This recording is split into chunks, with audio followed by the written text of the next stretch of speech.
Morning, everyone. Welcome to the Mornings with the Focus. We got Raymond Lyons here with us today. Wilson Turvey Jr. Hey, look, man, we're going to do this anytime. Y'all know what day it is. Been waiting. A couple days without basketball. On the men's side of things, the women's have been bumping on the WNBA side. I know we had a little check-in earlier this week, and we'll do more of those weekly going forward as the season continues. But yeah, look, it's NBA Finals, man. Game was finally here. So many things have been said, both warranted, unwarranted. The magical narrative-driven dribble that has been spewed the past couple of days across the airwaves. However, you take in your sports media content. There's been a lot of it out there. So, Ray, where do you want to start at, man? The things that are indisputable are is that the finals start today. Aside from that, I can't speak for everybody. Yeah, I mean, yeah, we can just start with the matchup. Got the Celtics and the Warriors. I feel like, I mean, obviously, since they've gotten to this point, they're the two best teams in the playoffs. But I kind of had been feeling that way throughout the postseason, just based on their performances and how they were playing. But yeah, man, this is going to be a chess match. I don't see either team having any overwhelming advantage over the other in really any area, to be perfectly honest, except experience for the Warriors, for their core at least. Those guys have been through it. This is their sixth finals in 8 years. But some of the others don't have that experience, and and the others have been guys that have been showing up in huge ways throughout the postseason. The Jordan Pooles, the Andrew Wiggins. They're getting Gary Payton second back. Otto Porter's going to be back. So those guys haven't been on the stage before. So it'll be interesting to see how they react. But I think with the coaching staff and the leadership from the core players, they're going to have those guys as prepared as possible. But you don't know what it's going to be like till those lights come on and the ball's tipped up. So we'll see. On the Celtics side, this is their first time here. They've approached it before, but they were very young. They went to 7 games in the conference finals in 2000 2018. So they've been on the cusp, but this is the first time they've actually broken through. It'll be interesting to see how they react. Their margin of error has decreased by a huge amount. The mistakes they've been making in previous series, they can't make them in this series. Something I got to talk about. A lot's being made of this Boston postseason run, and I'm just going to preface this with: in no way am I discrediting anything they've done this postseason, but to frame this as the toughest road to the finals ever and all this type of stuff like that's just hyperbole and a sensationalist um attitude of just the media and basketball talk in general today. Like, we don't have to put anything on top of it, man. Like, this is a great run in and of itself. Like, but and first of all, they're the number 2 seed. That Let's establish that. Like, so if you're a top 2 team in your conference, typically you have an easier path than a team fighting from the bottom. So that's the first thing. The second thing is, the first round they played a Nets team that frankly didn't play well. Plain and simple, they got swept. And then they had 2 7-game series that should have been 5 or 6 games. So it's not the toughest run ever because they made it tougher than it should have been. So we got to just keep these things in perspective, man. Like, they should have closed out, in my opinion, they should have closed out Milwaukee and Miami before they even got to Game 7. So they made it tougher on themselves by putting themselves in bad positions. Like, they should have closed out Miami and Milwaukee in Game 6 at home.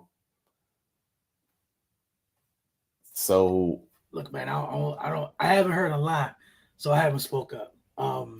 And like you said, that's just one of the many things that's been said this week. That, like, it's been a good postseason, all right? The two most deserving teams are here, right? Let's just enjoy a good finals. All that extra stuff, we don't need to throw extra stuff on everything, all right? Because the same, we're not giving credit. We're not, Golden State didn't lose style points because they handled their business. Right. Right. So let's not add style points to a team who's learning how to win. And kudos to Boston for taking this step. Absolutely. For making it harder on themselves. That doesn't mean that the road was harder. Because again, let's be completely honest. Neither of the two were fully healthy themselves or faced fully healthy opponents. And I don't think anybody can dispute that as a whole, right? Like, I don't think anybody can dispute it. I can't say, what I can't say is that someone can't take offense to it because someone will find a way. But that's why I don't care to hear it on either side. It's not the greatest postseason run for either of them. Neither one of them have had cakewalks, but the team who hasn't been here before kind of made things a little bit more tougher. They played a big hand in those series going further than they should have been. Mm-hmm. Because again, they don't have the Golden State tricks the game away, and it's like, all right, well, readjust, end the next game. Exactly. And they did. Yeah. But Boston, they don't have the reference points, the experiences to go rely on to be like, oh, okay, we know what this is. We've been here before. You haven't. And because you haven't, that's why some of that stuff was extra tough. It again, like Miami wasn't fully healthy. And I'm not taking anything away from Boston for beating them.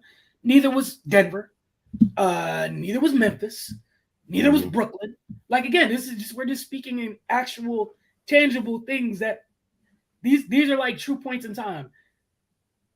They weren't hard road, like excessively hard roads. The difference being that the Nets went through the horses that the Nets got by. Those teams had their horses, and we're missing ancillary pieces, and that's the difference. Where Denver had their horse, and they can't afford to not have number 2 and number 3 out. Right? Yeah. It's a gap, right? Milwaukee, like the gap between Giannis to like Drew and the rest of them. Yes, Middleton was missed in that series, but it wasn't as bad as the drop off in talent for the Joker. Let's not do that. Like with the Nets, death taxes, and yes, it was a sweep, but no one was like, oh man, that was easy. Like, you weren't in your right mind when you watched that series, like, oh man, that was an easy 4. No. Right, yeah. You got them out of it, but they won all 4 games by like 18 points combined. It was a sweep, like by way of like TKO. Like it was that. It was like that. Like again, and give Boston credit for being here, but let's not act like this was some flawless sweep, or they were underdogs this whole way. You were the number 2 seed. Yeah, you were arguably one of the league's, if not the league's best and hottest team in the second half of the year. Like, you're here for a reason, right? I mean, like you said, right? The 2 best teams as a whole are here in the finals. The 2 best teams as a whole are here in the finals, which speaks volumes, right? Credit to those organizations for what they've done, because depth was needed for both of their runs. Oh yeah, for sure. They're not. Neither team is here without their depth, and again, the biggest difference is you got one team where their core guys, man, they done seen some things. All right, where even on Boston, their vets ain't been here before. Like that's the. And I know to some people it's cliche, it could be corny, whatever, bro. That's gonna have an effect on the series. I hate to break it to y'all. Like, it is what it is, man. Like Golden State's kids and the youngsters, they get to go to people who have seen everything in this, as it pertains to the finals. They've seen a lot. They've seen a lot, been through a lot. Boston as a whole, hey OG, hey Al ain't got nothing to tell you, brother. Al going through this with you for the first time. All right. Hey, Marcus, No, it's a new road, which is why again why it's exciting for Boston. But nah, man, that stuff's gonna matter, especially with the way. Again, I think this will be a great series, but some of the little things going to end up mattering because of how good these teams are, and the little things often get ignored or put aside, and the little things are going to be the difference in the series. Like it's going to be it, man. Yeah, I mean that's what it is when you get to this point. Like I said, man, the further you go along, the margin of error gets smaller and smaller. And we've seen both of these teams, to be perfectly honest, kind of put themselves in tricky positions. At times Golden State gets careless with the basketball. They go Both, through both. yeah, and ironically, but I think both of these teams have the same shortcomings. For the most part, it feels like it. Yeah. Yeah, turnovers at times, and then we've seen Golden State go through these times where they're just with the hero shots. Both. And Boston the same. We've seen it. We've seen it work for them, and we've seen it work against them. Milwaukee Game 7, it worked for them. Pretty much every game they've lost this postseason, it's worked against them. So I mean, with that, if they can clean that stuff up, then I really like their chances.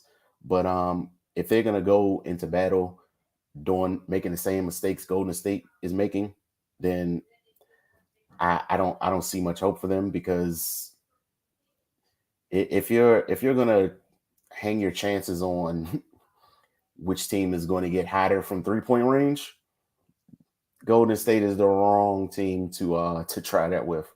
So yeah, I don't know, man. It's going to come down to discipline. And I guess that's the thing that makes it interesting to me is and again, this is not knocking Boston, because again, I'm not going to take credit away from you. Nets aren't healthy. That's not your problem. Handle business accordingly. You did, right? Handle business accordingly, and you did. Milwaukee doesn't have Middleton, who's pretty much their only other shot, guy who can get their own bucket on purpose on a regular basis. Mm-hmm. Don't have them? Take advantage of it. Get them out of there. You took too long to do it, but you got them out of there, right? But again, let's not, at the same time, while that is all true, let's not act like you're already a good defense, right? You have one of the best defenses in the league.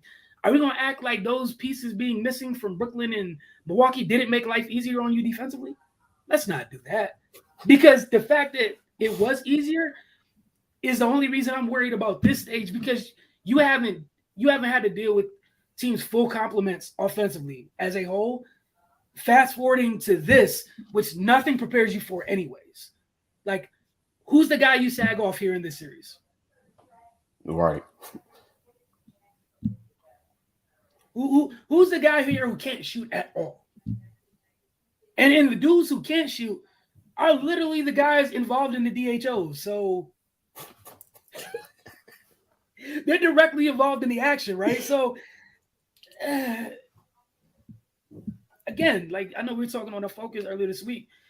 Only thing I worry about is the discipline, because, like, again, to me, Golden State's one of the things where, yeah, you can prepare for it. Yeah, you can go through the motions. Yeah, you can watch tape. It ain't nothing like it till you get out there and you see light skin number one give up the ball, relocate and teleport, while the other ones,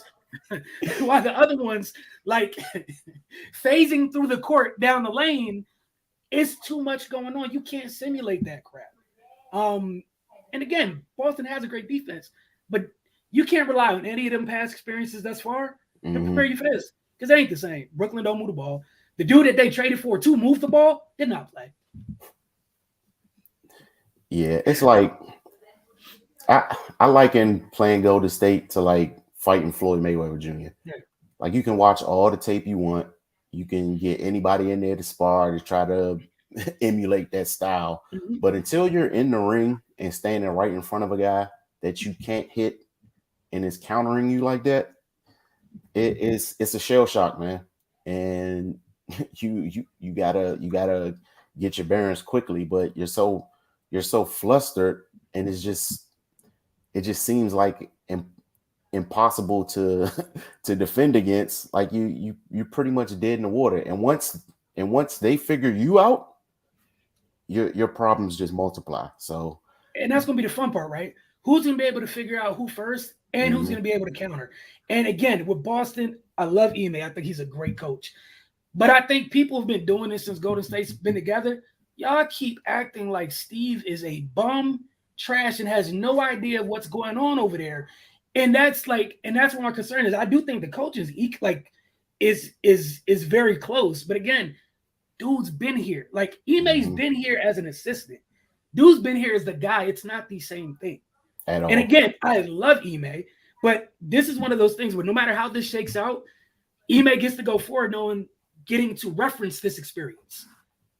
You know what I'm saying? Where someone else gets to reference, Steve gets a Rolodex of references. He gets the references that Ime has of being on staff, being on the court, what have you, right? And then being the guy on the sideline Right. here before. And when it worked and when it didn't, both. So it's just different. It's just not the same, man. And those stupid little cliche things, like they matter. I know everyone's talking about all this other, more exciting stuff, and oh, Jason Tatum, the bag that he has, and Jaylen Brown, and dog, all that is wonderful. All I know is three of them dudes. They live in this place. Like, think about it. The world had to end for them not to get back here. Exactly. Right. It's a Thanos type activity for them to fall off. All right, and y'all got to act. I refuse. I think it's going to be a great series. But yeah, I'm going to stand where I've stood. Remember last year during the draft, I was sitting up there giggling and laughing last year when they took Wise. I was laughing then. No, last year was Kuminga and Moody, right? So my bad. So the last 2 years I was giggling when they picked. I remember, I think almost to a fault, everyone on our show when they made the trade for Wiggs, and everybody was laughing. It was like, I don't know why y'all are laughing. I don't quite understand it. Meanwhile, here we go, and guess who might be one of the most important players in this series? Funny how life works itself out. Quite ironic. Yeah, man. So yeah, I'm with you, man. I think it's gonna be a great series. Hell of a chess match. Boy. And another, like, I saw like Boston is like overwhelming favorites. Like that. Because they've took this thing where Boston has had some success against Golden State, and they've taken that as, oh, they got an answer for them. And look, man, I would be the first one to tell you, I don't care what you do to Golden State in the regular season. Unless you were punching them in the postseason, I care not at all. And I mean punching them for me to care. Like sending them home on site. But since they don't really lose playoff series underneath their coach, that can't be true. So I don't care. But people have taken that and just ran with it. Oh, I remember this regular season matchup, but dot. I remember this one time they didn't have Clay, Wiggins, or Gary, and and Boston did. Why are you telling me this? Just like, what do I look like being like, well, I remember the beginning. Like, that's like me thinking that Boston's first half of the season before they got rolling matters right now in the finals. Exactly. Yeah, it's not the same team. It's not the same team. It doesn't matter. Boston right now versus Boston starting the playoffs ain't the same team. Like, what are we doing here? Sports Ruggers had a question. I think it's Justin had a question. He said, does Boston bigger lineup limit how much Poole plays and force them to play some more lineups? I'll let you go first, Ray. I mean, I don't think so, because Boston was going to have the size advantage no matter what, and Poole's being instrumental for them. So I don't, like, if Poole doesn't play much, who are you going to put in those minutes? Like, so I don't think it makes that much a difference. Boston's size is going to matter, but as much as it's going to matter, they still got to guard them. So yeah, it's like I said, man, it's just going to be a chess match. I think Poole makes it difficult on both ends. And if they try to hunt him or what have you on defense, that's something you could be concerned about. But I mean, they've been riding with him thus far. So Yeah, I don't think it changes much for Golden State. You know, especially since Gary Payton II is just getting back. So I mean, like, yeah, I don't think it'll change much for Golden State. If it happens to play out where it's an obvious disadvantage for them, then we'll see what the adjustments are. But coming off, I don't think they change anything. I think they go as normal. Yeah, I think this is one of the things where it's been like this for Golden State. Like honestly, like this is life as they know it. Until the big tall kid that they drafted a couple years ago gets on the court on a regular basis, they seem to have embraced this life. Like they're gonna be small on some teams. Same token, like Ray said, you still gotta account for him as an extra ball handler and shooter. Such as life.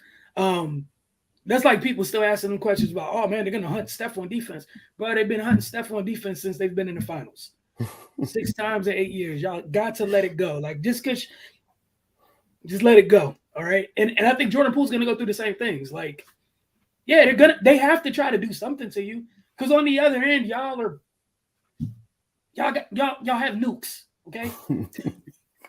They have to try to do that. So I mean, I get that, but again, like you're playing two of the best team defenses in the league. Like at the end of the day, like think about what Golden State's guards have behind them. You got Dre at any time. You got Clay, who doesn't have to be on the point of attack anymore because Wiggs is falling on that sword. He's the tip of the spear in that regard. So you got Clay, Dre, Loon as help defenders. Your life could be much, much worse. I mean, again, this like Boston's not the first team all year or since Poole's been in the NBA when playing Golden State. It's gone, find Jordan. Shit, Memphis did it most of the series. Yeah. And last time I checked, Memphis damn near as big as Boston is. I think they're bigger. Like, and that's the other thing. Not to knock Boston. I think Boston's big when you include the wings.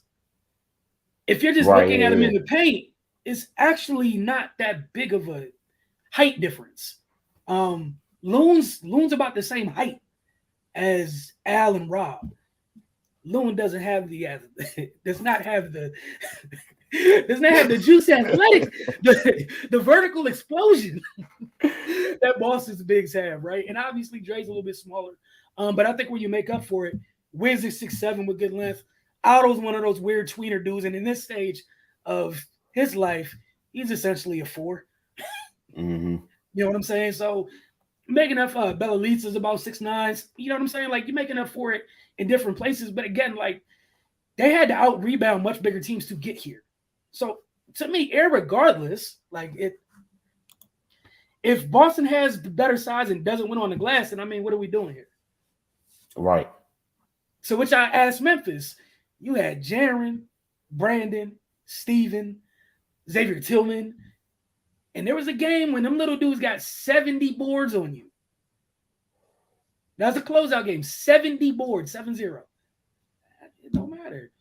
Dallas tried to do the thing. Oh, we can play small too. No, not like them. Like Holbain's speech. They've lived in this place. Right? Like some people go small and then they come back. Like, no. Like, matter of fact, remember Wiseman rookie year? It was so weird for them to understand that there was somebody tall on the court with them. Right. Like, that's how small the Golden State used to be, and it's just weird to them. It was like, oh, you really do stay in like where big stay. Oh, we can throw lobs? Oh, there's a rim protector back there. Oh, okay. And like it threw their guards off. They was like, what the hell is this? So again, man, it's going to be fun. It's going to be a great matchup. Grant Williams is going to be fun in the series. It's going to be interesting. And I'm interested to see how he does because I feel like some of the advantage that he would typically have against more traditional type size teams. Do you still have him in this matchup where they live playing small? I don't know. And he's coming off a bad series. So it's I'm more concerned about where his headspace is at than anything. So yeah, I don't know, man. Like these teams match up well. They both have great coaches. Mm-hmm. They both defend really well. They both can score. Like Oh, my bad, not the my bad, because my mind's just blurring things out. The other thing is the discipline when their defenses break down. I think this is another advantage where I think Golden State might have a little bit more, might have a many advantages. When they go into their scramble drill, they seem so much far, they seem so much more used to doing it because of who they've played. Mm-hmm. Where Boston, we've seen them scramble at times, but we've also seen them. They've messed that up at times when they've had to, when someone, the ball movement is good and teams get into their second and third actions, and Golden State lives at that place. Which is when you were talking about discipline wise. I'm interested to see how disciplined Boston can remain defensively. Because how many times we watch Golden State possessions and that ball just keeps on moving till there's like 6/10 of a second left, and there's 3 dudes on their team that could get the shot up with that little bit of time left, and it's a decent shot. Yes, it's gonna be tough, man. Like any little thing is is gonna lead to disaster. And then on the same token, you got on the other side, if Tatum or Brown could get Wiggins in foul trouble, what's this do for Golden State? What does that do to them? Yeah, because defensively on the perimeter, Wiggins, like you said, he does a lot of the heavy lifting. So if he gets 2 quick ones, they got to sit down. I'll live with him on either of the Jays on an island. I'll live with that, and then the rest of the team kind of figure out what to do with the other one. But like you said, if he goes out early with foul trouble, that's going to be tough. That's going to be tough, man. So it'll be interesting to see how they approach that. Maybe whoever he's guarding is extra aggressive to start out. Do you really attack him like that? Seeing as that's my other question. What if you decide to come out, go balls to the wall, and attack him, and you don't make them pay for it, and it leads to bad things? Right now, what? Yeah, yeah, man. It's going to be tough, man. It's going to be tough. I don't see an overwhelming advantage either way. And then my other thing is, what's it called? Like, while Clay's been getting right, since Wiggins has been taking kind of the L so much as being the guy at the tip of the spear defensively on the perimeter, may this have worked out for them where if Clay got to do a little bit more defensively, like at least he should have the legs for it? Like, there's just so many questions here, right? Like, just period. And that's why it should be fun. And then you got the other side with Jalen. Like, if you don't have Andrew on you, if you don't make whoever it is pay. Yeah, I think whoever Wiggins is not starting off on, that's the guy you work through first. Right. And again, I don't think this is a knock on anybody else over there. I just think to this point, like, that's why you've seen, you haven't heard one perimeter player say anything bad about Wiggins because of what he's been asked to do this year. Hey, go guard that person. We need, Clay's on his way back. Go guard. Hey, here's Luka. He's going to tattoo 40 or whatever on you at times. Just make him work for all 40. We'll send help every once in a while. Here's a little trap. Oh, no, it's you again. Here's the 70th screen on 4 consecutive possessions. Now you get back. We got you. You got it. Go ahead. Get through the screen. I think he's such a huge part to the series, but everybody saw about everybody but him. And I think he was huge last series. Oh, yeah. And outside of that dunk, people don't really give it too much credit because it's like, well, Luka still had his numbers, but right, it cost him. What did it cost them? And then like the fact that Luka did a majority of the ball handling and Wiggins was able to, like, he didn't have to look for him. Like, he's bringing the ball up, he finds him immediately, harasses him, and they eventually get into their offense or Luka puts up a contested shot. I think it would be prudent not to have one of those guys, Jaylen Brown, Jason Tatum, bring the ball up. Yep. Let somebody else handle that, and they get to their spot. And I think their chances are better that way. I agree with you. I'm happy you brought that up. Yeah, it's not as taxing. You get to get it where you're comfortable at, and then go to work from there. But yeah, man, this is gonna be a good series. It should be. And again, I just hope nobody screws it up with the discipline the slider goes, to -2 in common sense too far to ruin this series, But yeah, man, like I said, I'm comfortable with the folks that have been here before just because they've seen a lot, man. Like they've seen a lot. And those lights are some of the brightest lights, man. Man. We'll see how it goes, man. We see many a young, talented team get here and what's it called? Go back to what, 2012? Was it 2012 or 2011 when OKC made that run? 2012? 2012, yeah. What we about to say, none of them dudes were comfortable with the lights? Nah, the thing hit a little different. It's different. And I'm going to emphasize this. If Boston doesn't win, it doesn't take away from their postseason run. No. What it would mean if Boston doesn't win, I don't want to hear anybody trashing Boston. Maybe, just maybe, for the first time in some of y'all's miserable existences, just give credit to the winner. Just do it. Like, don't look for a way out of it. Don't try to stop bringing Kev back into this. I don't care. Like, please stop with that nonsense. I don't want to hear about Kev. I don't want to hear about Flat Earth. They don't matter. This is Golden State versus Boston. It's irrelevant. Brooklyn lost in the first round. We don't need to talk about Brooklyn. This doesn't matter. It just doesn't. Oh, we want to talk about the fact that when they were together, that Thanos type activity kept them from winning a three-peat. Outside of that, what are we talking about? What is there to discuss? There's nothing. Y'all have to just this is a great series. Focus on this series, the players involved, and that's it. That whole KD Warriors conversation is really just the most annoying thing on earth to me right now. Let's just leave it at this. The most important people in the franchise flew clear across the country and sat at this man's table to try to get him to join the team. End of story. No, but they needed him. End of story. But my whole thing is this is and I know y'all get mad at him for responding on Twitter, even though I don't think it's that big of a deal. But what he said, I thought he had a point. It was so y'all are acting like me being on the court doesn't provide spacing. And even then, they're like, oh man, we saw it. Here are the screenshots. And that's cool, right? Those screenshots are amazing. But I'll be real honest, just thinking basketball wise. Does it make sense to trap the 7-foot guard or the 6'3" guard? I'm not and again, I'm not trying to be funny or say anything. What's the lesser of two evils?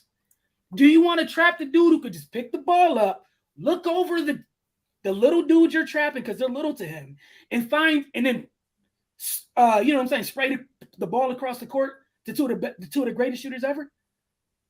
Or still just shoot over you anyway? I don't understand. What are we doing here?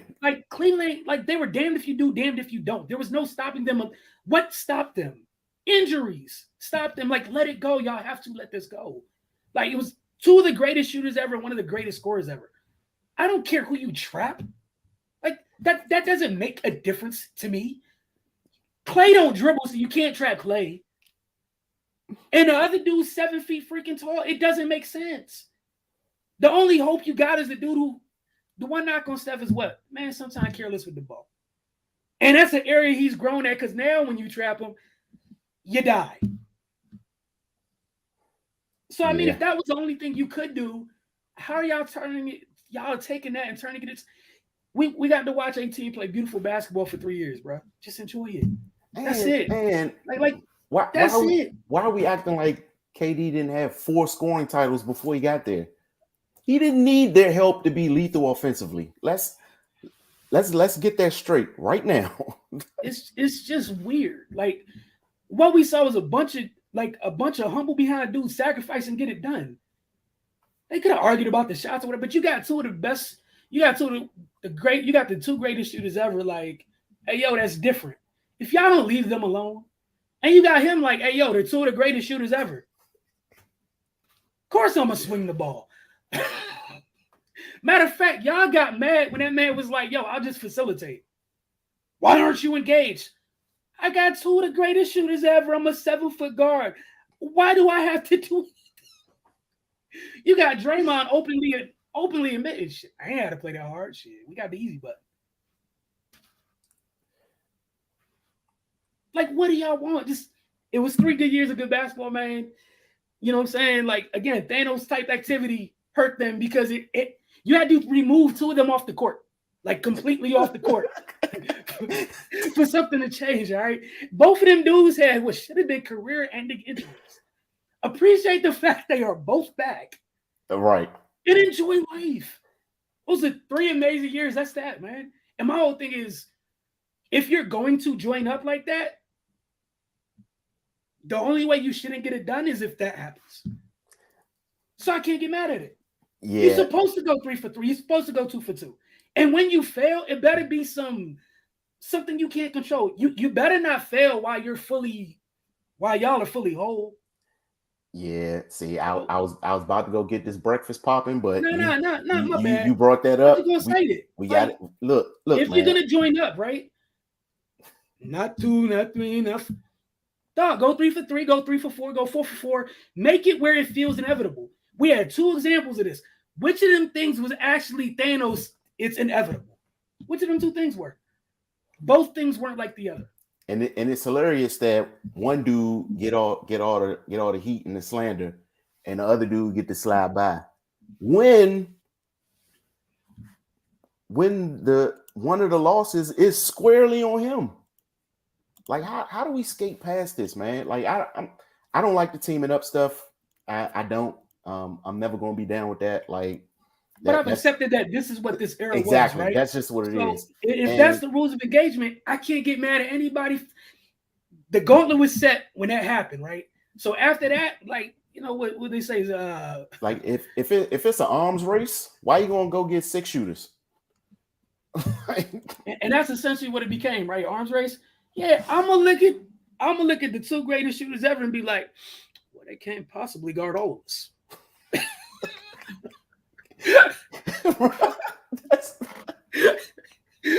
That's the simplest way to put it, man. And like you said, if you're going to do that, I demand excellence. That's all I say. I demand excellence. Because once you do that, all the excuses have gone. Oh, you don't have enough help, and you go get the help and you still lose. So then what's the problem then? KD went. It was a foregone conclusion until they literally couldn't be on the court anymore.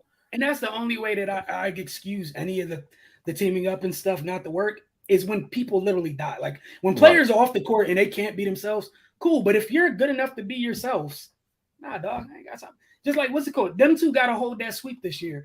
Even though one of them I'm looking at a little bit more than the other, they got to hold that sweep. It is what it is.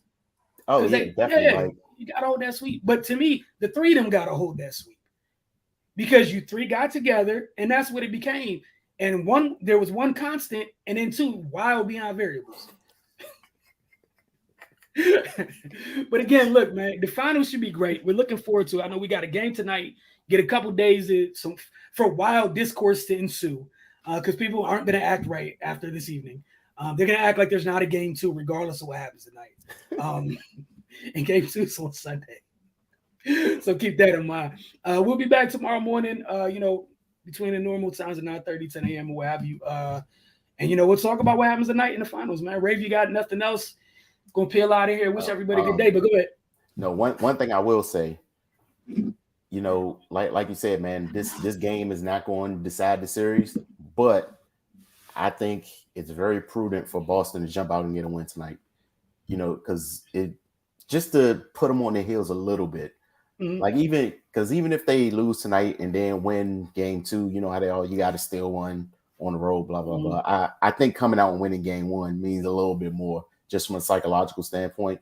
I mean, even seeing that Golden State has seen everything imaginable up to this point, but just to rock them a little bit, man, like come out in the first round, throw a haymaker and and stumble them just a little bit. No, I'm with you. I think it would go a long way. And what you can't do if you're Boston, like you can't come get punched tonight, even though like that's what you can't do, right? Even if you lose tonight, cool. Like your goal's a split on the road anyways. But like you said, ideally, look, man, and this is the other thing we know with Golden State, bro. They always start slow. Mm-hmm. Boston, you have an opportunity in front of you. Start fast, like Ray just said. See if you can. stiff behind jab to just test where them lays at real quick. Just a nice stiff bow. Yeah, you come man. out tonight at 1-0, it's cool, man. Give you some, and it's a nice exhale for a team that hasn't been here before, right? So because you know you got to get one of these on the road. Yeah. Just get out the way now. Yep.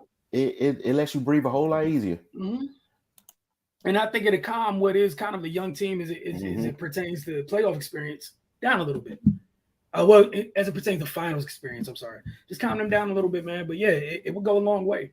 I'm definitely interested to see how the first quarter goes because we know, Golden State tricks away first quarters. Death, like is as scary as they are in the third. They're that bad in the first sometimes. Which almost makes sense because that third for a while was like deathly, and I guess I never put two and two together. Like that third was the makeup for tricking in the first. Yeah, but that was a scary time, man. With 25-point leads weren't safe like, because you had to count by 3. You was like, oh man, that's 5 stops. That's what that time period did to me. I was out here doing math in the middle games, like they down 20. I'm like, I mean, technically, 6 stops and life is straight. I shouldn't think like that. All right. But again, man, and that's the other thing, like what I've heard from this group, they all seem like grateful to be back here. I don't think we're gonna get the play around Warriors. Yeah. Which I'm interested to see because we always wonder, even like during the, that team up when it was like, I mean, why are we here? People threatening to watch other sports and stuff. They played around, but like when they could be trash for like 3.5 quarters and give you a 6-minute stretch of, oh my gosh, that was beautiful, and you're down 20, and then they go on with their life. But we always wondered, like outside of those years, is like, hey, what's it like if y'all was serious the whole time? Like, right. What would I know? I'm still here this many years later. Like, I wonder what it's like if y'all acted for all 4. Like, no stupid passes. No, here's a heat check, even though I haven't hit a shot yet. Like, they be doing some dumb stuff, man. Like, as good as they are, like, they have some moments. Like, just be like, why? Why? You just hit the last. Okay. All right. But it should be a good series. Should be a lot of good defense being played. Looking forward to it, man. Yeah, definitely looking forward to it. So y'all enjoy the game tonight. Definitely talk to you guys about it tomorrow.